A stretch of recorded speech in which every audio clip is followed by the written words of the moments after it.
today, but we can send it on to other people who we think might be able to utilize the information. So let me tell you a little bit about Mary, who is an award-winning master coach, professional speaker who teaches entrepreneurs and professionals how to effectively address people's underlying emotions, values, and beliefs about money so they can improve their conversations, client retention, and client relationships. As a result, her clients create partnerships from the start and build lasting relationships that result in deeply satisfied clients. You know, sometimes money is that four-letter word, and it's hard for us to talk about those things and what we're worth. And I think that this helped me so much to feel better about me and my business. And I spend differently at home than I do at work. So I really love the fact that she spent 30 years as a healthcare executive and is now dedicated to working with women business owners and professionals, many of whom have increased their profitability after exposure to the groundbreaking money architect. That's what I was talking about, that I had so much fun with, which is part of the business and money breakthrough system that Mary teaches. We are very lucky to have her here today. Please let me present Mary Schmid. Thank you.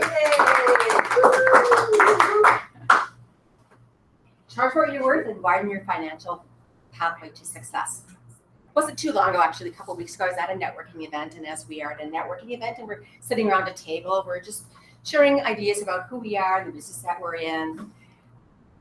Pretty common experience for all of us. And so I'm telling people a little bit about what I do, and all of a sudden this woman jumps out of her chair and she says, yeah, money, moolah, I want more moolah. Well, now I'm a speaker, and I very rarely am in a shortage for words, and my mouth dropped, and before any words come out, she goes, you're the person I need to work with. I just want more money. Well, I regrouped, gathered myself in, and I said, you know, if it were as simple as just wanting more money, wouldn't we all be rich? Yeah. So how many of you in here really do want to look at increasing your income and what it takes to do that? Oh, I would hope so. That's why we're here today, is to talk about taking the lid off your income ceiling. One of the things that I know, but we're that simple about making money, we would all be rich. But it's more complex than that, because while we think that we want more money, we think that we want to do and have what it takes to do that, there's these little voices running in the back of our head. It's almost like a script that we have. That on one hand we say yes, but the scripts are on the other hand saying no. And so what that does is causes us an enormous amount of stress. American Psychological Association every year does a survey about what stresses out Americans. What do you think it is? Money. Since 2007, when they've been doing this research, every year it's the same. So that means like 74% of the people that respond to it are stressed at some point in time about money. And so that means every single one of us in here, no one is excluded, have at some point stresses and worries and anxiety about money. And what do we do when we have these worries about money? Most people do nothing. Right?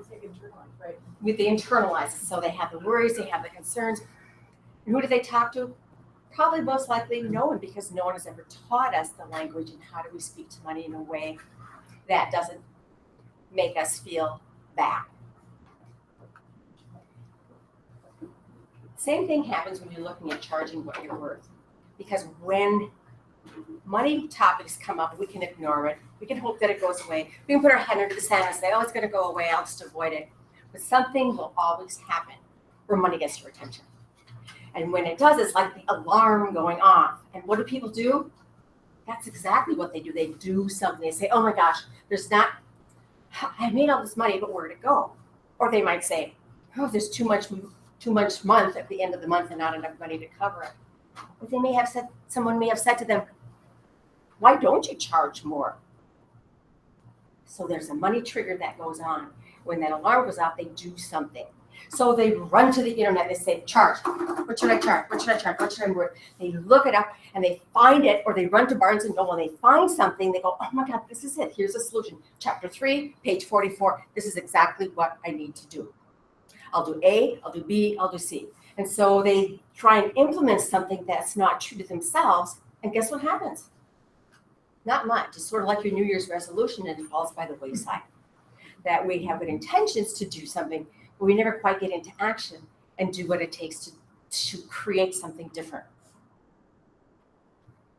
I say we've got this money thing upside down, that we try and get into action to do something, and that's not the solution. The solution is to really understand your relationship with money, which then provides a solid foundation by which you can then take the actions that you're meant to take.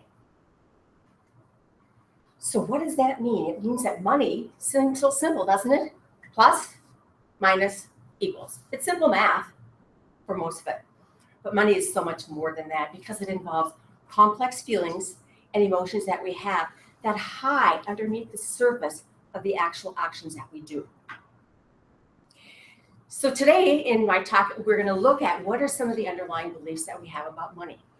How do they impact the conversations that we have? And what's the one big mindset shift you must make to reach your financial goals? I say to many people, and I'm going to ask you, is a 7-year-old running your business? Provocative, I know. But it also cuts to the heart of the matter, which is this. Simply, we all have a money personality. And that money personality is formed in our subconscious minds at the time we're 7. And when we don't know what's running the show, which is our subconscious mind, it's not good. But when we do know what's running it, then we can take a look at both what our strengths are and our challenges are and decide to do things differently. We can rewire the beliefs that we have about money. How do we know that that happened? Cambridge University studied by the time of 7. Money ideas are formed. Values, beliefs, ideas, and they're stored in our subconscious. We're not even aware of them. And what's even more interesting, we look at the neuroscience research, those thoughts that we have about money keep circulating over and over and over because we think in the excess of 65,000 thoughts a day. And of those, 95% are the same thing that we thought yesterday. So it is any wonder that we can get stuck into a money rut and even not even know that it's there. So what I'd like to do right now is pull the curtain aside and introduce you to the money archetypes. These are on your handout, but these are the thoughts and patterns that you may be programmed with. And once you know what they are, you can make a different choice and different decisions. So let's take a look at the money archetypes. The first one is your ruler. The ruler archetype has rules. This is the way it's going to be. They've got a plan. They know where they're going. Boom, done.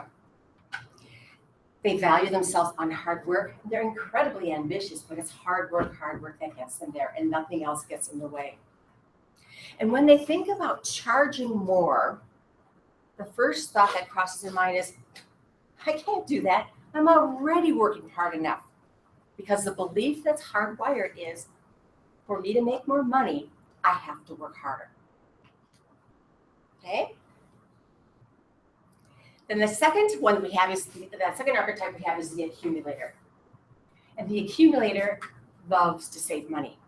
So saving money and the accumulator are a match made in heaven. Because for the accumulator, it's all about safety and security. Here's the money, I know where it is, it keeps safe, it keeps secure. I know it, I see it, I feel it, great, that's it.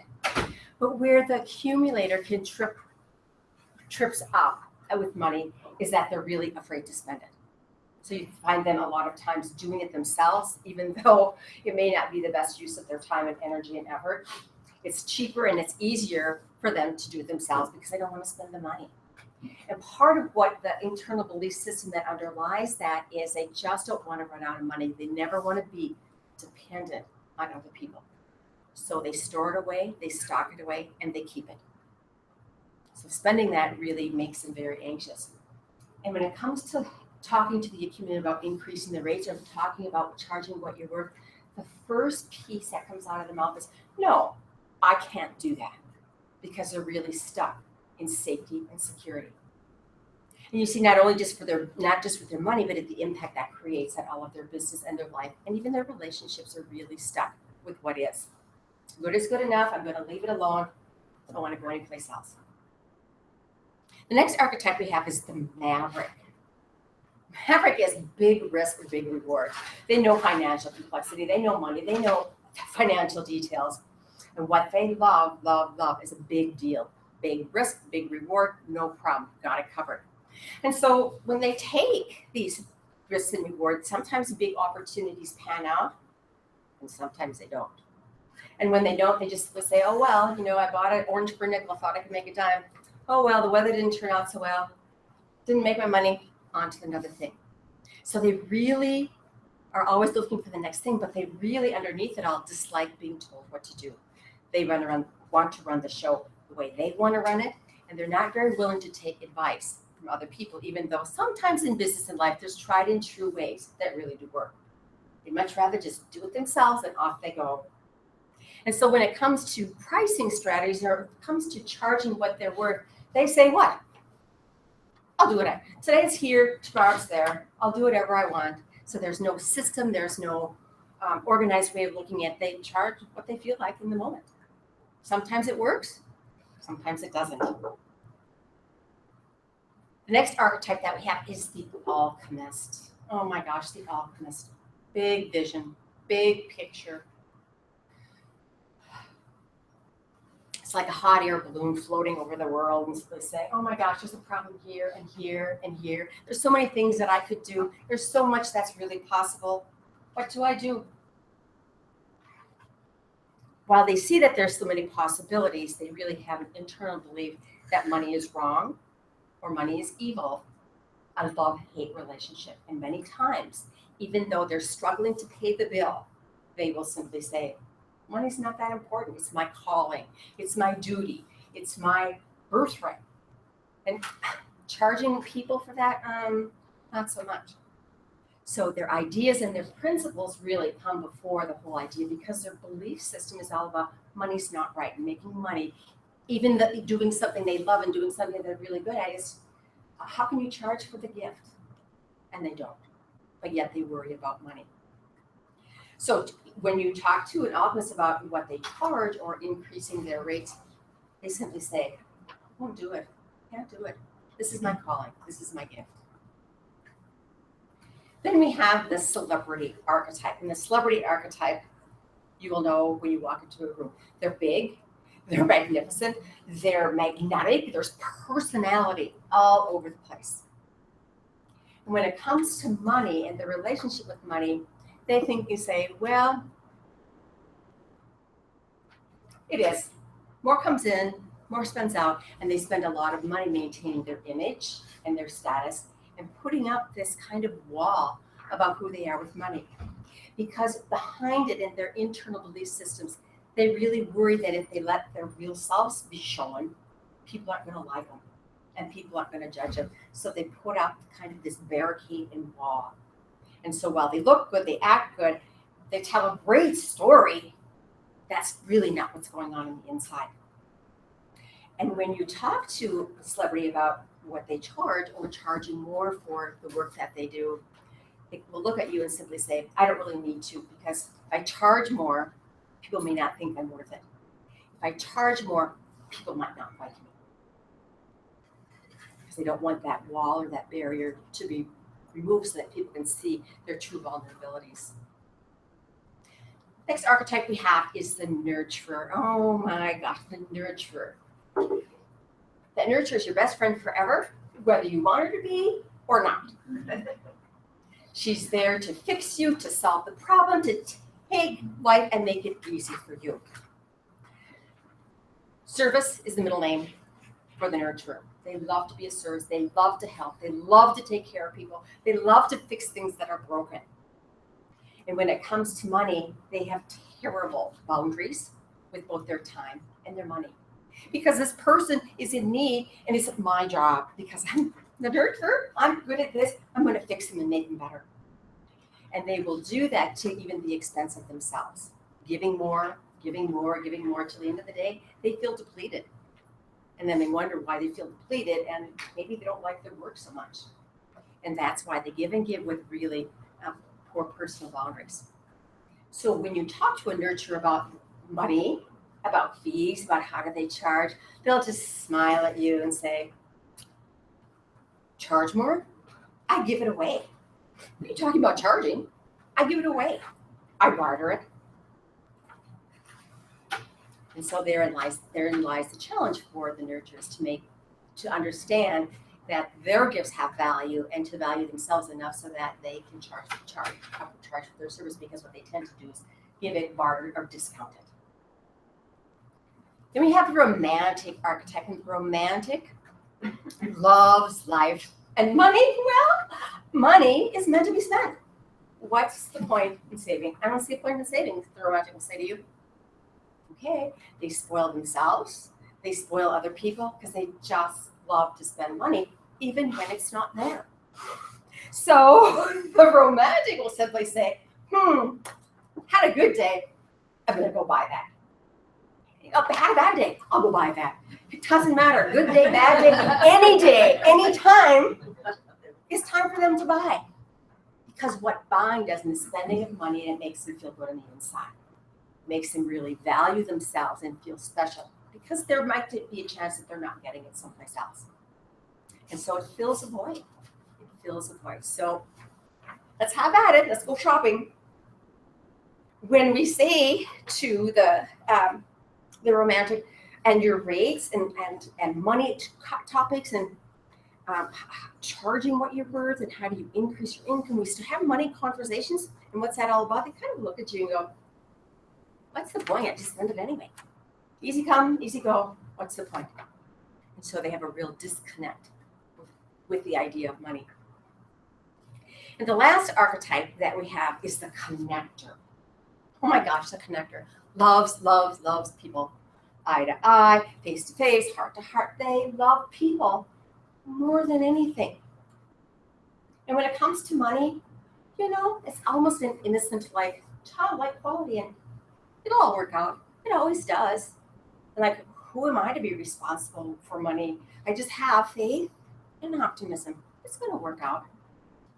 And so they end up trusting people with their money, or to manage their money.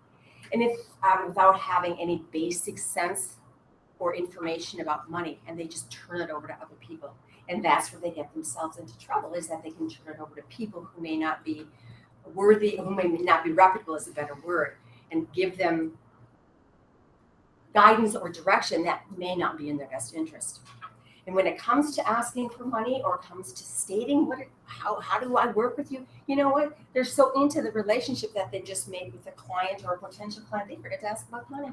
They just simply don't ask. And they have this thinking, well, if it's meant to be, it'll somehow materialize and show up. So those, as a brief overview of the different kind of money archetypes and how they look. And not only themselves, but the world around them, and how they charge. Money is like a lens in which they look at the whole world. So as I'm going through and describing this, where did you find yourself? Is there 1, 2, 3 types that you were? The answer is probably yes, because you're complex human beings. We all are complex human beings. And when we start talking about money, there's a lot of talk, push and pull. Maybe it's this, or maybe it's that, or maybe it's that. And so that was the whole point of looking at what are the different pieces of your money personality. It's not like you are this, so therefore you do that. It's an interaction of the different kinds of personality pieces that guide you appropriately or not appropriately sometimes in the money decisions that you make, in the conversations that you have. So just notice that and be aware of that. Because when they're acting like the 7-year-old, it's not going to help you get ahead in what you need to do in your business and your life. And know that we can mature and grow that 7-year-old so that we can use the gifts of your different archetypes to really propel you forward as you make decisions. A 7-year-old was running my business. 7-year-old was running my business. So I spent many years in corporate, as you heard, a healthcare executive, and I was making a really nice salary. And I thought, well, going out on my own, I got this. Maverick personality, right? Oh, I got this. I know people. I had a master's in nursing, and then people backwards and forwards. This money thing, got that too. I got it. Of course, I had an MBA, and so all the technical ledgers and balance sheets and regression analysis, I knew that too. So I thought, my business, piece of cake, I got this. Off I went. After the first year in business, I took a look and looked at my gross income, and it was $25,000. Well, I looked at that and I said, well, I'm kind of surprised about that. Not what I'm used to. But there's a problem. But the problem is not me. The problem is I don't know marketing. So the next year I set off in a whole course, and I hired all these marketing people, and I learned the science and the art and science of marketing, which was good. Don't get me wrong. That's an important part of our business. And I was having clients, and so the business was growing, or so I thought. And when I looked at the income after the second year, guess what it was? Less than $25,000. But I took the money away that I spent in marketing. I thought, holy buckets, this is what I call my buck naked moment in the mirror.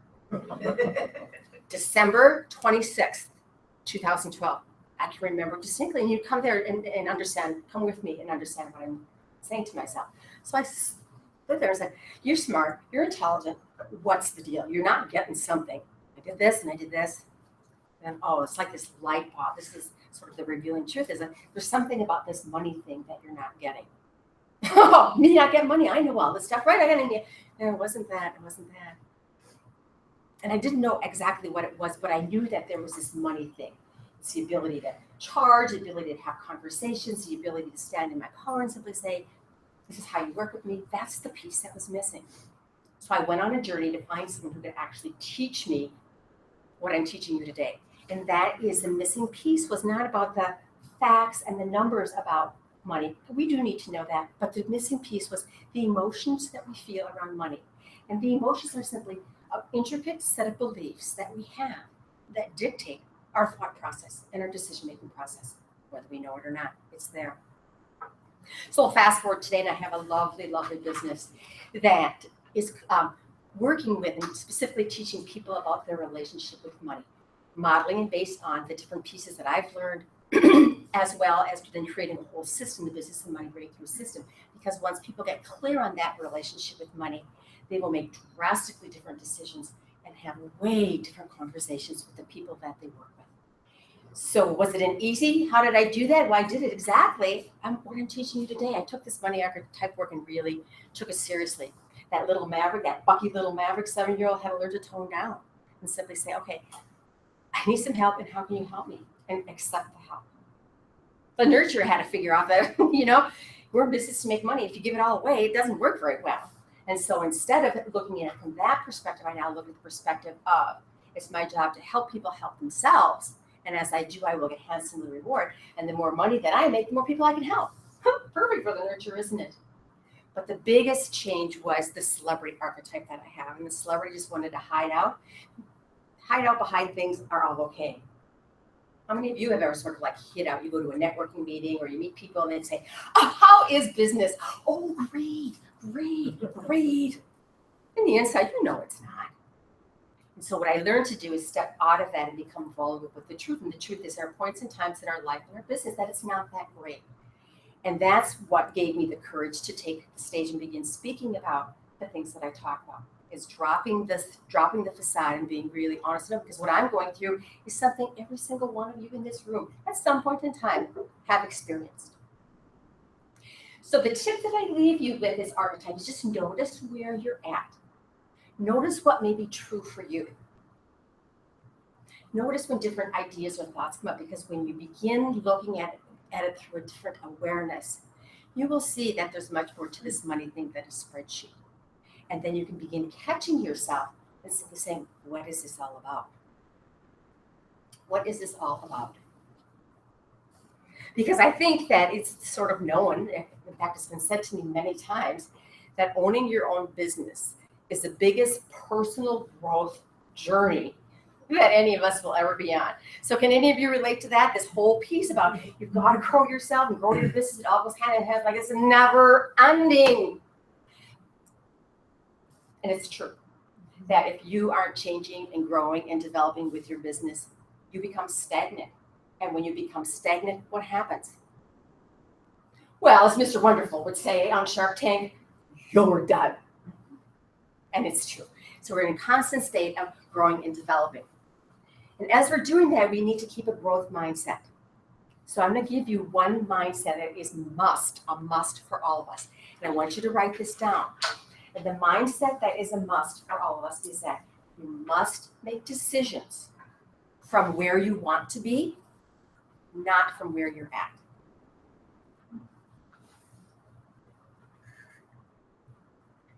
Because as you're making decisions from where you want to be, you're growing into what the next thing is in your business.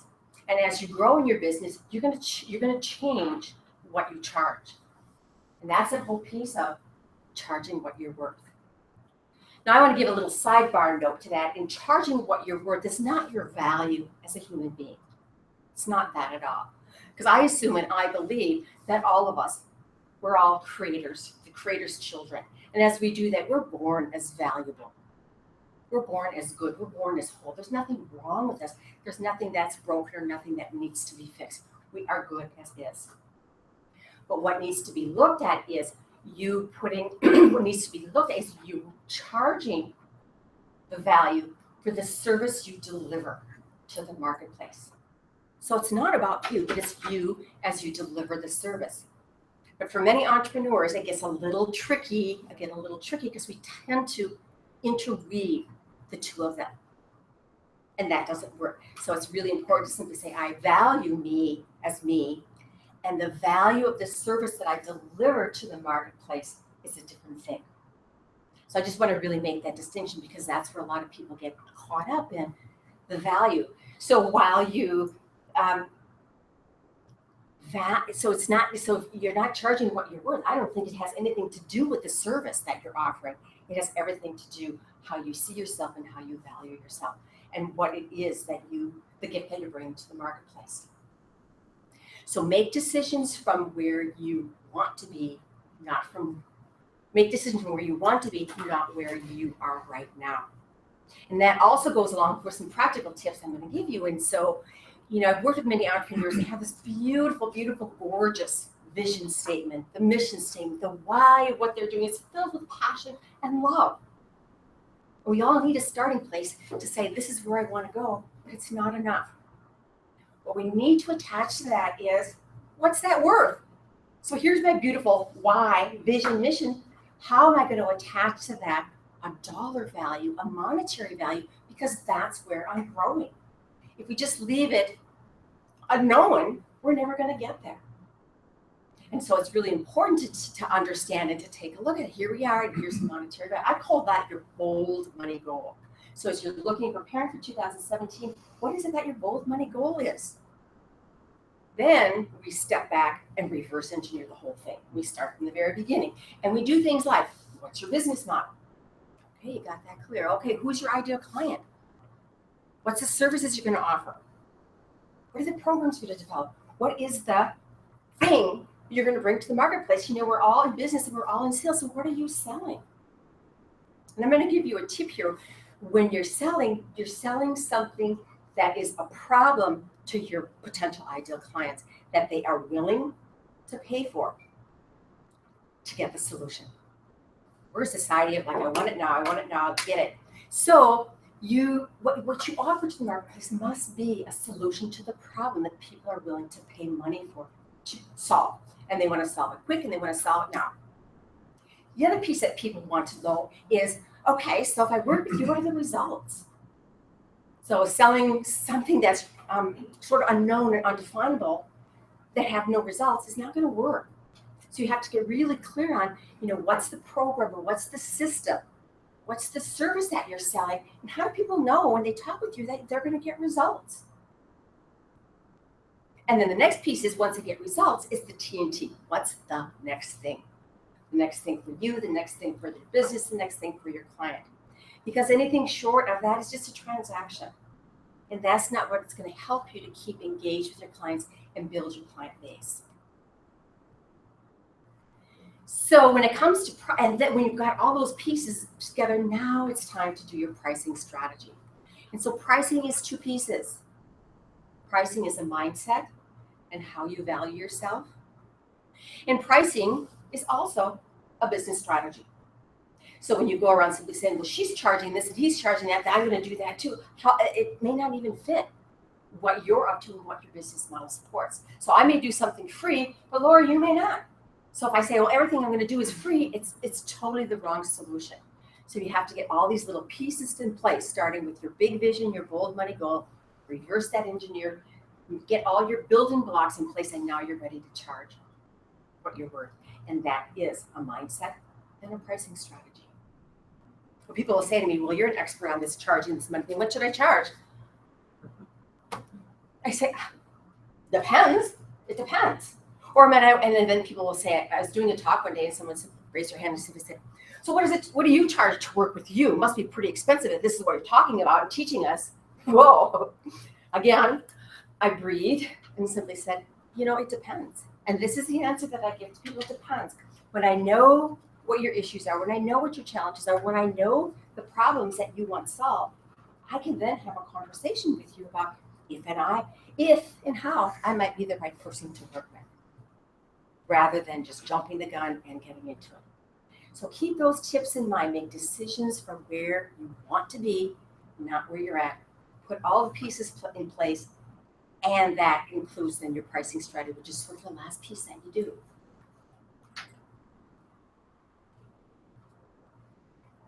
So you've gotten some mindset tips. You've gotten some tips about money personality. Some of you may be thinking, well, this is fine and dandy, and this is really interesting information. Pretty interesting. What am I going to do with it? Exactly my point. That until you take some of this information and apply it in a way that works for your business, nothing else will change. And in fact, you and I could be sitting here in a year from now, and I'll simply say, so what's new? Probably not a lot. Because you have to make the decision to move forward and put the pieces in place. And the biggest piece to put in place is knowing how to have conversations. Because when in business and in life, everything starts with a conversation. So I want you to experiment with me a little bit. Okay? So I want you to imagine the best conversation you've ever had in this world. The best. I'm just going to give you a minute to just kind of recreate that. What's the best conversation you've ever had? Okay? Now I want you to think about the worst conversation you've ever had. Okay, got that? What was the difference? The difference is a neuroscience. The difference is how our chemicals react and respond to conversations that either make us feel good or make us feel bad. I'm going to boil it down, and it's really simple. Conversations that make us feel good, conversations where we feel included, appreciated, we're involved, people ask us our opinion, feel really good. And when it feels really good, our brain is flooded with oxytocin. Yep, you got it, the cuddle hormone. It makes us feel good, it makes us feel warm. We're willing to open ourselves up to the other person that we're having a conversation with, and trust is built. The conversation that didn't feel so good, what happened there? What happened is something was said that triggered you. Something was said that you didn't agree with. That was different than how you see the world. And when you got triggered, your brain got flooded with cortisol, the not good hormone. Because you see, what happens is our amygdala, which controls a lot of, is a fight, flight, freeze, got triggered. And when the amygdala got triggered, the only thing we need to know how to do is to run away or fight or flight. And the cortisol triggers that. And so when cortisol triggers us, our prefrontal cortex, this part of our brain, the smart part, the executive part, that feels, that trusts, that makes decisions, that innovates, that connects, completely shuts down. If you think back on that bad conversation, you probably don't even remember what was said. And that's the impact of having good conversations and bad conversations, that chemical response. And it's true for all of us, men or women, it doesn't matter. It's true for all of us. And so when we know what triggers good conversations, as well as not so good conversations, we can have a different response in how we talk with our clients, our potential clients, with each other, and as CEOs of our company. So let's pull this apart and take a look at what that looks like. So imagine that you and I are in a conversation and things are going well, and I have every intention of making this a great conversation. So we're going along, and all of a sudden I say something, or you say something to me, and I get triggered. I can feel it. Can you guys feel when you think back on that conversation, what triggered you? Can you feel that cortisol kicking in? It feels different for different people. Just notice what that feels like. Okay, so you said something and boom, I got it. I got the amygdala hijack is what we call it, the ah, and not the aha, the ah. What happens is in a conversation is I respond to that. And what I do is I totally disengage from you and I literally pull back and I go into me thinking because it's all about me. What am I going to say? How am I going to respond? How am I going to defend my position? Because what you said wasn't right according to what I thought. Then I get, and I'm thinking about me, and what am I going to say? And I end up having conversations that are real positional. Well, I'm telling you, that may be true, but I'm the expert. And this is what I know, and this is what I've experienced. And I try and persuade people to see things the way I see them. I try to influence them the way I see them. We call that getting addicted to right, and we all do. But it doesn't stop there. That's not enough. When we get addicted to right, we get more dopamine hijack into our brain. And it feels really good to be the expert. It feels really good to tell people how smart we are, how good we are, how we know what's going on. We got it. We got it. Remember? I got it. I know this. Then we move into another level of conversation. It's called telling and selling. And what that sounds like is, oh, I got it. Here's the problem. Here's the solution. This is what you need to do. Boom. Whatever trust you had been developing is now gone. Because the person on the other side of the table that's listening to you has totally been taken by surprise. Like, what is this person talking about? And they feel disengaged because it's all about you, and they feel left out. They feel like they're not heard. They feel like they're not seen. They feel like they're not valued. And boom, a conversation that had every intention to be a good conversation just went south. So what do you do instead? I call it the arc of having a good conversation.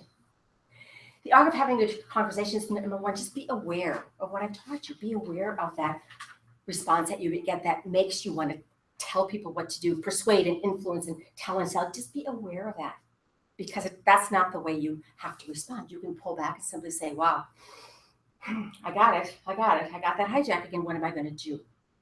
The second piece is the R. You need to respond, not react. Just take a deep breath and know that you can re-engage with the person in front of you at any point in time. And that it's really not about you. It's about the person that's there. It's really about your client or your coworker. It's really about them. Breathe, and then step into getting really curious. That's the C of the arc. Getting really curious. Because what happens when you get curious is you start asking a different kind of question, like, tell me what that's like. Where did you learn that? What's your idea? I'm not quite sure I get that. And the more you turn it back to them and re-engage in a discovery way, two things happen. The person sitting across from you is going to simply say, oh, yeah, okay, thanks for inviting me back in the conversation. They may think it but not say it. But it also helps you because the more that you're involved in actively listening to someone, the less you judge. So at any point in time in your conversation, you can re-engage. You may even say, like, oh, gosh, excuse me, I was telling you something to do and I don't even know the beginnings of it. So, excuse me and let me step back. I have a couple more questions that I may ask you. Wow. Because when people feel involved, when they feel engaged, when they feel like you're really, really listening, that's the magic. And it's not any magic really, because we as human beings are wired to be social characters, and we're wired to be in connection and communication. We're wired to be with one another. And so when you as your business leader know how you disconnect people, you can easily recover and reconnect and have those conversations that build trust. Because I'll tell you this much, when your conversations begin with trust, the sky is the limit. People will not only want to work with you, but they will be able to have conversations. You'll be able to problem solve together. It's now becomes, instead of you, the expert, telling them what to do, a partnership where you can create together. And let me tell you, nothing feels as good as being involved and being in conversation, not being talked to. So we've covered a lot of ground today. We started with talking about your archetypes and how your beliefs around money not only influence your decisions, but they influence your conversations. That money is the biggest influencer of how we run our lives. So you now know that there's some different ways that you look at money that may help you or not help you. We also talked about then taking that idea and creating a bigger mindset, a mindset that says, what? Make decisions from where you want to be, not from where you're at. And then we translated taking that work about money beliefs and looking for it and making it bigger in terms of how do you have conversations that really connect? How do you turn it around when the conversations that you have feel like they're going south? Because the greatest skill that we have as business owners is to lead conversations that really connect us to our clients. That's the greatest skill that we can develop. So in this spirit of all of this, I've given you a lot, but I have one more piece to give you. And Lisa, do you want to hand those out? So some of you are going to walk away from here and be saying, great, I got something out of this today. And you're going to say, great, I got something out of it. You may have taken some notes, like I see some of you doing. That's awesome. So what I want you to do is take your notes and apply it to the next level and really put it into action. Because if you don't, this is just another great talk, another hour. It was fun. I had great pizza, good water. But I really want more. I really want more for you than that. And so if some of you get tied up in money scripts, I have a free offer for you. This is for everyone. If you want to, I'll give you the script. It's sort of like the steps that I use when I prepare myself to have money conversations. And if you would like that, I would be happy to email that to you. Some of you may want to take this a step further and really say, this archetype stuff is interesting. I think of this and think of that, but I don't know. So I have an offer for those of you who really want to know your archetypes, and that is a business and money breakthrough strategy session. And in that strategy session, we're going to do a couple different things. First of all, you're actually going to tag the archetype assessment, and we will discover what are your top archetypes. We then, in our conversation, have a conversation over the phone, take it to the next level. So we say, so how is this showing up in your business? Where does it help you? Where does it not help you? And what is it that you really want for 2016? And if this is right for you and I to work together in terms of what you want and what you're looking for, and I can help you get there, we'll talk about what that looks like too. But the biggest piece is you walk away with that value of knowing that change is possible and what you can do to get there. And so if you're interested in that, I'd be delighted to do a strategy session with you. All you need to do is check box 2, put your name and contact information, and my team will contact you to set it up. Any questions? Okay. What do most people, if they're working with their, a lot of people are just one person or something like that. What do you think are the biggest challenges of trying to reach your goals when you have a set amount of time and with the things that you're selling, so that you can make a one person operation can make a difference? So one of the biggest pieces is people don't have goals. So let's assume people do have goals, and they look at them and they simply say, well, I didn't quite make it today. So they retreat and don't do it. And they'll make a little bit of headways, and they'll say, well, I can't do it. And so the biggest piece I find of people reaching their goals is themselves, and the courage and the tenacity to keep pushing that rock up the hill and keeping momentum. Because once you get the momentum started, it's easy to keep it up. But if you start and stop and start and stop, it really is quite difficult. So the biggest piece is, number one, to have your goals and to have them in a way that are resonant with what you are, who you are and what you want. They're not goals that somebody else gives you, but goals that you really believe in and you really want. That's half the battle. Because when there's an emotional attachment to what it is that we want, our likelihood of achieving that and sticking with it through the thick and thin is 50% greater than if it's just a goal someone gave you. It's something that you wrote down. David. 2 things. One, we share an office together. We're rarely together, so it's fun. We're always traveling. But it's fun when I'm in to hear success stories from all kinds of different people in different businesses. Working with her, and I did this money archetype thing, and the first thing it did for me was like, oh, that's why I act like that. I want to be like somebody in business, because you watch the Shark Tank. I watch all these things, and I always wanted to be that kind of person, but I'm a nurturer. So with my new business, I've been giving things away, literally. And so we had that conversation. I've restructured my pricing model, and it's made a huge difference for me. People can blank. Like, of course, you're charging them. The other comment, I have a question on this. You talked about doing a vision, or like a vision board for the future and then engineering backwards. Correct. So let's say I'm focused right now on making, month to month to month to month, I'm looking at this projection. You were talking about looking at a year out. And Yep. then, So when we work that's- together, when I work together with people, we start with simply saying, the next 12 months. So give me your vision, give me your mission, give me your value. What does 12 months look like now? What are the 12 months out? What does that look like? And then we put some really concrete numbers to it and some actions to it. Because just having that vision probably is not enough to get you to where you want to go. And then what we do is we further break it down into 60-day increments. I'm a big 60-day person, not every quarter, every now and then we look at it, but every month we review it. Every 60 days we go back and say, what worked and what didn't work. And when I know what worked, I'm going to do more of it. When I look at what doesn't work, I'll simply say, I'm not going to throw the baby out with the bathwater. I'm going to simply say, what's that one little change? What's that 15-degree shift that I can make that's going to make a difference? Because you see, in business, it really is this simple. It's really quite this simple, and it all starts with a conversation.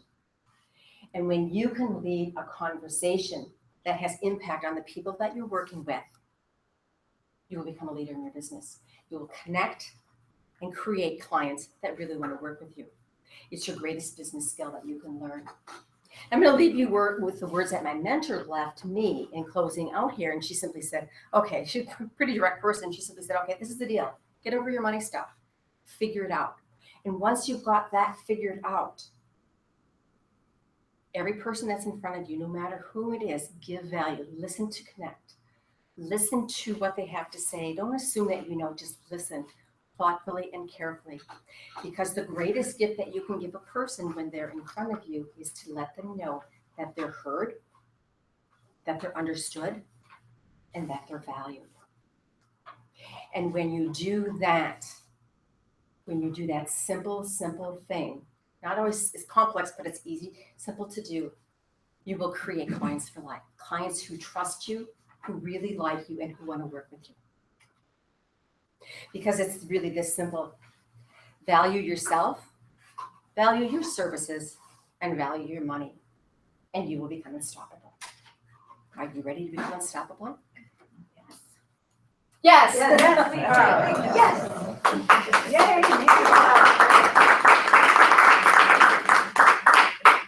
So I want to say a little story about virtual office. We were talking.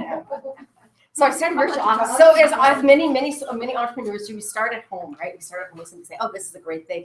I can get up when I want. I can do work in my pajamas. I can have coffee whenever I want, which lasts about, for me, I think was 3 days. And I thought, well, this is not it. So I get up every day and pretend like I'm going to work, but I go to work in my home office. And I thought, well, that's interesting. All along, not knowing that this kind of social isolation was setting in, and not knowing that, even though I didn't go to work, I was at work, but I kind of like missed people. And I thought, I wasn't quite aware of it, but I just knew that something didn't feel right. And so we were talking, those poor people in the grocery line behind me, I get out and go buy groceries and like, there's somebody behind me, there's real people. Yeah, check. Oh my God, where'd this woman come from? Because any kind of social contact, we're social creatures, right? And when we're at home doing work by ourselves, even though we're seeing our clients, it's not the same thing as having social contact. So a couple of years ago, I was at an event with Lisa, and she goes, well, come on, just try virtual. No, I'm a solopreneur. I work at home. This is what I wanted. She goes, okay, put your name in the fishbowl. Oh, that's right. Put your name in the fishbowl. I have, okay, it's not going to hurt. Well, it didn't hurt. In fact, it helped a great deal in hindsight. So she drew my name. She goes, okay, you get three free months at virtual. And I thought, okay, now what am I going to do with it? So I came a little bit, and then I came more, and I thought, oh my gosh, how could I have not ever done this before? This is absolutely awesome. Loved it. The companionship, the camaraderie, and just being around other people was absolutely fabulous. So if that wasn't good enough, that was pretty darn good. And I thought, can this get any better? Well, guess what, you guys, it gets better. So last April, 4 of us who come here regularly and have kind of gotten to know each other, then we sort of knew each other, simply said, what if we get our own office for the 4 of us within virtual? And that's exactly what we did. So David and myself and 2 other people said, okay, what the heck, let's try. So we've created now, even on top of a great community, our own little special community. And it's been absolutely awesome. That special community doesn't hide out in the office. In fact, many times you'll see us out in the co-op space chatting and visiting and being out there just because it's a great place. So the solution to the isolation and social deprivation and feeling alone in an entrepreneur certainly is virtual. So thank We you. believe that. You know, and what was really fun too, Mary, is you say those kinds of things. I just got back from our Global Workspace Association, was at the end of the month. And we were talking about Desk Magazine did a survey of people who co-work and will go out of their house. And we were saying it's not just for the millennials, because there's a lot of people who have worked at home for a long time and had those isolation issues and all those other kinds of things. Whereas virtual officing and co-working probably solved the isolation in over 90% of the cases. Wow. But what they also found that it impacted their bottom line greatly, because when you are with like-minded people, there's an energy that you catch. And I think that a lot of that equates into doing better business, making better decisions, valuing your time more. So not only does it solve isolation and community issues, but I think that we can say most people, as they're coming in, have found it's impacted their bottom line as well. You know, I would believe that. I'm gonna add to Totally. that, because I'm later. I did not want to come here. There was some other places I had the option of, and I had friends here, and then I got used to it in your staff box here. And this free candy. But we were sitting out, the four of us sitting out before we got out of office, I got one idea that would not have gotten from my teenage sons at home. I had one idea here that paid for the year of rent. I've had some people who've said that they've increased their business between 30 and 40% just by getting up and coming into the office. It's good for us to get out of the pajamas, right? And whatever we're doing at home, even though that rocks, the more you come in, the more people that you meet, the more connections that you have, the more relationships you build, all of it impacts your bottom line, as well as makes a higher level of just happiness in general, I think, yeah? Absolutely. And guess what else happens? What? Now when I go home, I like to go home. Yes, I like to go home a lot more. That's true. Yes, and I found that I stayed home for 3 or 4 months and when I was ill, and I just said, you know, I always thought going to Arizona was my happy place. I couldn't wait to get back to work.